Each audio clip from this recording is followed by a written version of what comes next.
यह कहानी रामपुर गांव की है और मोटू अपनी माँ से बाहर जाने के लिए जिद कर रहा था। माँ, मुझे थोड़ी देर बाहर खेलने के लिए जाने दो ना। मेरा दोस्त पतलू मेरा इंतजार कर रहा होगा।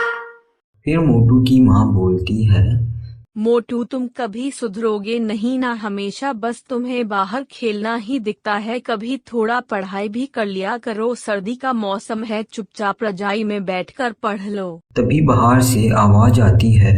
अरे मोटू की माँ, थोड़ा बाहर आना, मुझे आपसे कुछ बात करनी है। फिर मोटू की माँ मोटू से बोलती है, मोटू तुम यहीं बैठे रहना, मैं बाहर जाकर आ रही हूँ। पड़ोस की आंटी बुला रही है, सुनकर आती हूँ वह क्या बोल रही है। यह कहकर मोटू की माँ बाहर चली जाती है।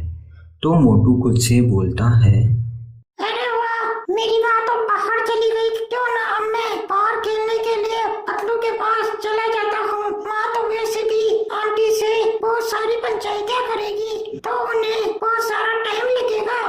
यह कहकर मोटू पतलू के पास खेलने के लिए चला जाता है। फिर दोनों एक मैदान में खेल रहे थे तो उनकी नज़र एक ठेले के ऊपर जाती है जिस पर एक औरत चॉकलेट बेच रही थी। फिर मोटू पतलू से बोलता है, अरे पतलू, सामने देखना यार, वहाँ पे वो आंटी चॉकलेट बेच रही है। चलना अपन उनके पास चॉकलेट खाते हैं। फिर दोनों उस चॉकलेट वाली के पास चले जाते हैं। तो मोटू बोलता है, अरे यार पतलू, अपन चॉकलेट खाने तो आ गए, लेकिन अपने पास तो पैसे ही नहीं है। तेरे पास है तो तू दे दे पैसे। फिर पतलू बोलता है। नहीं यार मोटू, पैसे तो मेरे पास भी नहीं है। मोटू पतलू की यह बात सुन क्या हुआ बच्चों, तुम्हें चॉकलेट चाहिए क्या? मोटू बोलता है, हाँ आंटी, हमको चॉकलेट खानी है, लेकिन हमारे पास पैसे ही नहीं है। हम क्या करें? फिर चॉकलेट वाली आंटी बोलती है, कोई बात नहीं बच्चों, तुम मेरी तरफ से फ्री में चॉकलेट खा लो, तुम भी तो मेरे छोटे बच्चे जैसे हो। यह बोलकर चुड़ैल मोटू पतलू को चॉकलेट दे देती है और वह दोनों साइड में जाकर चॉकलेट खा लेते हैं।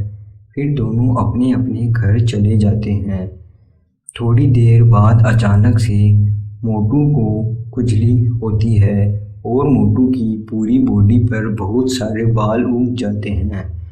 देखते ही देखते मोटू के ऊपर भालू के जैसे बाल आ जाते हैं और उधर पतलू के ऊपर भी ऐसे ही भालू जैसे बाल आ जाते हैं। फिर जैसे ही रात होती है तो मोटू पतलू दोनों अपने घर से निकलकर उस चॉकलेट वाली चुड़ैल की गुफा में चले जाते हैं। अगले दिन जब मोटू की माँ उठती है तो घर के अंदर मोटू नहीं मिलता। तो मोटू की माँ मोटू को ढूंढने के लिए घर के बाहर चली जाती है।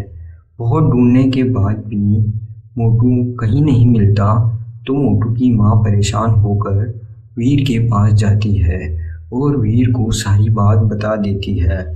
तो वीर बोलता है, आंटी आप मुझे इतना बताए, आपके गांव में कोई नया आदमी आया है क्या? फिर मोटू की माँ बोलती है, हाँ वीर बेटा, एक चॉकलेट बेचने वाली औरत आई है अपने गांव में। फिर वीर मोटू की माँ के साथ उनके घर की तरफ चला जाता है।